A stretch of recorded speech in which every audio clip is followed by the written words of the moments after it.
இன்றைக்கி ஈஸியாக தேங்காய் கேக் எப்படி செய்கிறது அப்படின்னு பார்க்கலாம். ஒரு எண்ணெய் சட்டியில் ஒரு முடி தேங்காவை எடுத்து நல்லா வறுத்து எடுத்துக்கிறேன். அந்த வெள்ளை கலர் மாறணும், அந்த அளவுக்கு நல்லா வறுத்து எடுத்துக்கிறேன். இன்னொரு எண்ணெய் சட்டியில் ஒரு கப் ரவா எடுத்து நல்லா வறுத்துக்கிறேன். ரவாவும் நல்லா கலர் மாறணும். ரெண்டுமே நல்லா கலர் மாறினதுக்கப்புறம் வெறும் ரவா வெறும் தேங்காவே போட்டு வதக்கலாம். இப்போ நெய்யெல்லாம் ஆட் பண்ணணுங்கிற அவசியம் இல்லை. வெறும் எண்ணெய் சட்டியில் நல்லா போட்டு வறுத்து எடுத்துக்கிட்டு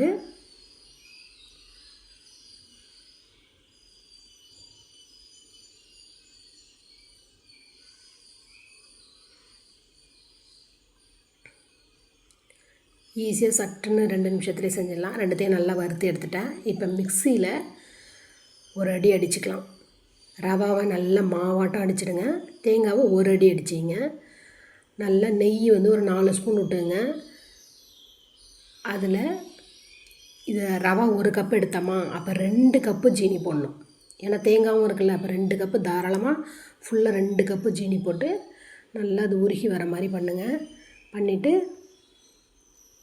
1 கப்பு தண்ணி ஆட் பண்ணணும். 1 கப்பு தண்ணி ஆட் பண்ணி அது நல்லா கொதிக்கணும். ஒரு 4 ஸ்பூன் நெய் போட்டுங்க. மற்றபடி கொஞ்சம் ஒரு 100 ml அளவுக்கு வாசனை இல்லாத எண்ணெயை ஊற்றிக்கலாம். சில பேருக்கு நெய் ரொம்ப ஒத்துக்காதில்ல, அதனால் ரவையை நல்லா பொடியாக வச்சு மாவாட்டம் ஆக்கிக்கணும். அடுத்தது தேங்காவையும் மிக்சியில் ஒரு அடி அடிச்சுக்கிட்டு அது எல்லா கலவையும் இதில் போட்டு நல்லா கலக்கிறோம். நல்லா கலந்ததும் அப்படியே உருண்டு திரண்டு அப்படியே வரும். இந்த கேக்கு பதத்துக்கு வரும். இது 1 டம்ளர் தண்ணி ஆட் பண்ணிக்கணும். 1 டம்ளர் தண்ணி ஆட் பண்ணணும். ஆட் பண்ணி அந்த தண்ணியிலேயே நிறைய தண்ணி போட்டுறக்கூடாது. 1 கப்புக்கு 1 கப் ரவா எடுத்துருக்கோம். 2 கப் சீனி போடணும். 1 கப் தேங்காய் போடணும். 1 கப் தண்ணி ஆட் பண்ணி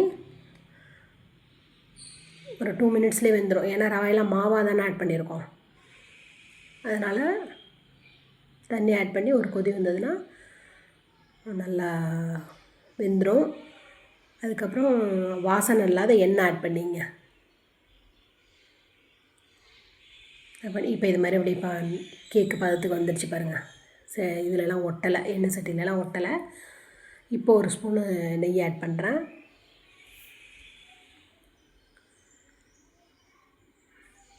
நல்லா கேக்கு பதத்துக்கு வந்துடுச்சு. இப்போ ஒரு பிளேட்டுக்கு இதை அப்படியே ட்ரான்ஸ்ஃபர் பண்ணிக்கிட்டு ஆறுனதும் பீஸா போட்டுட்டிங்க அப்படின்னா தேங்காய் கேக் நல்ல சுவையாக இருக்கும், டேஸ்ட்டாக இருக்கும். இப்போ ஒரு பிளேட்டுக்கு ட்ரான்ஸ்ஃபர் பண்ணிட்டேன். இப்போ இது நல்லா பிளேட்டில் போட்டு நல்லா சரிசமமாக ஈக்குவலாக பண்ணிக்கிட்டேன். பண்ணியாச்சு. இது கொஞ்சம் ஆறுனதும் பீஸ் போட்டுட்டிங்க அப்படின்னா தேங்காய் கேக் ரெடி. சூப்பராக இருக்கும். நீங்களும் செஞ்சு பாருங்கள். நெய் மைசூர் பாக்கை விட நல்லாயிருக்கும். வீட்டில் இருக்கிற 2 பொருளை வச்சு செஞ்சிடலாம். தேங்காய், ரவா, ஜீனி. அளவு என்னென்னா, நீங்கள் 1 கப்பு ரவா எடுத்தீங்க அப்படின்னா 2 கப் ஜீனி போடணும். பாதி நெய் ஊற்றிக்கலாம், பாதி வாசனை இல்லாத கோல்டு வின்னர் அது மாதிரி கூட நீங்கள் ஊற்றிக்கலாம். நல்லாயிருக்கும். ஃபுல்லாக நெய்யில் செஞ்சாலும் நல்லாயிருக்கும், பாதி நெய்யில் செஞ்சாலும் நல்லாயிருக்கும். இப்போ பாருங்கள் எவ்வளோ சூப்பராக கேக்காக வந்துச்சு பாருங்கள். டேஸ்ட் பண்ணி பாருங்கள், சூப்பராக இருக்கும். நீங்களும் செஞ்சு பாருங்கள்.